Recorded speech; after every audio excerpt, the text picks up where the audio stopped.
Welcome back, family and friends. Today I want to talk about pessimistic personalities. According to Wikipedia, pessimism is a negative or depressed mental attitude in which an undesirable outcome is anticipated from a given situation. Pessimists tend to focus on the negatives of life in general. We all may have to some degree a pessimistic view on certain subject matter based on personal experiences. But a pessimistic personality will in general look at the negative aspects of everything first. It sounds like something that can be identified as a personal mental issue, but really is a common human behavior that affects the general population more than we think. Society actually thrives on the personality trait. From product marketing to social media, religion and politics, all are partially driven by pessimistic ideals or response to the behavior. Ideals derived from fear, anger, and mistrust. There's even a term for that, philosophical pessimism. It is defined as not a state of mind or a psychological disposition, but rather a worldview or ethic that seeks to face up to the distasteful realities of the world and eliminate irrational hopes and expectations, such as the idea of progress and religious faith, which may lead to undesirable outcomes. It all ties right into our last human behavior we discussed. Trust, specifically self-trust. It is my personal belief that a born pessimist can never be changed.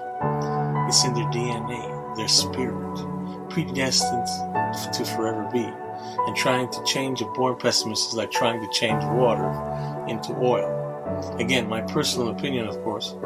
I think one is always welcome to try, but I believe one's energy in relation to dealing with a born pessimist should be spent in reaffirming your optimistic perspective through action as opposed to lengthy debate that leave you drained and even depressed.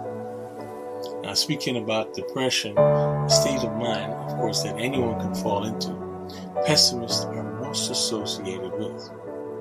Among a list of anxiety, sleep disorders, hostility, high blood pressure, heart disease, and lifestyle choices that can be damaging to one's overall health and well-being. I have to be honest with you, however, it is my belief that even though we would like to think the world is primarily an optimistic populace, it is in reality more of a pessimistic one. All the numbers and or facts point to this troubling reality. Suicide rates are on the rise, not to mention obesity, divorce, addiction, hate groups, mass shootings, and a growing political and religious divide. I know the opposition would say it's pessimistic to think this way, but I'm looking at the problem from a very realist perspective. As optimistic as I am, I believe that we are our own solutions to our problems. Like all the initiative one takes to keep a car on the road, for example, they don't just sit there and optimistically expect to get to their destination unscathed. There must be an effort to maintain the very essence of optimism. And so I believe one must be a realist first to achieve this. Although our modern notion of being realistic is much closer to standard pessimism, for example, downplaying the good things and seeing the bad as inevitable, a true realist is someone who makes completely unbiased judgments and who doesn't see things through any kind of filter, either positive or negative. And I say this to say that I think we face a general, global, pessimistic reality. When you combine social exposure with peer expectations, you get an ever-decreasing optimistic community outlook. The pessimist will always win in this environment of opinions because negativity is always loud. It's louder than the courage of the optimistic to speak up. A scenario that is few and far apart that it drowns in the noise that is pessimism. At the root of the pessimistic behavior is the nature of persistent complaining, a true trait of a born pessimist. However, it is now becoming an unconsciously accepted societal perspective with the advent of social media and cellular technologies. How we communicate is inadvertently promoting that environment. See, the drive really is in product marketing, from insurance that covers every perspective of life to what and why we consume various products. Most are built on pessimistic values, the belief that an accident or an inescapable need, if you will ultimately arrive, where a true optimist will simply just have faith and do what is minimally required. And a pessimist must take it all into consideration and then find a reason not to believe, not to hope, and ultimately not to try. So family and friends, as negative as a pessimist may be, I would be the first to tell you, there's nothing wrong in being a pessimist or an optimist. In the grand scheme of life, it really is just a lifestyle choice. However, what one really has to consider is the effect the rest of the world is having on the few optimistic souls that remain. You know, the ones that no matter what, believe that everything is going to turn out all right. Those who are born optimists but now live in a world influenced by pessimists, I find that to be the biggest travesty of our modern age. We reaffirm positive values with pessimistic expectations.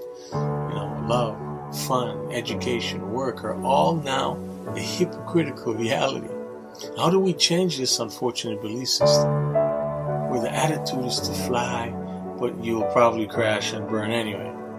How do we genuinely restore hope in those who have learned to be pessimistic over time? The answer, I firmly believe, is to engage in social groups and promote a positive work and study, a work and grow environment.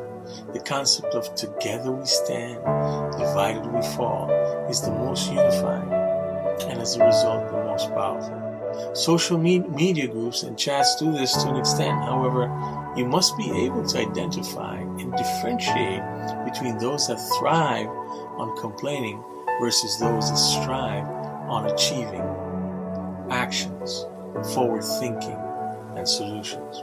In other words, identify and unite yourself with like-minded optimistic personalities. Protect your identity by standing united with like-minded individuals. It is the only way to survive where the world of the pessimist does this inherently.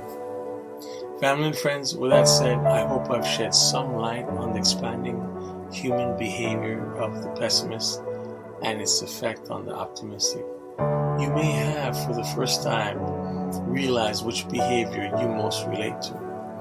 If you feel you're a pessimistic but wasn't born that way, it's most likely you had a life-altering experience that has potentially skewed your outlook on life in a permanent manner. However, I'm here to tell you there is hope in the feeling of hope. If you have it in you, deep inside, to hope again in humanity, in love, in life, then there's a chance that you could, in time, leave behind your pessimistic personality. Stay tuned for my next episode on the optimistic personality. Until then, as always, may you have a meaningful and purposeful week. God bless.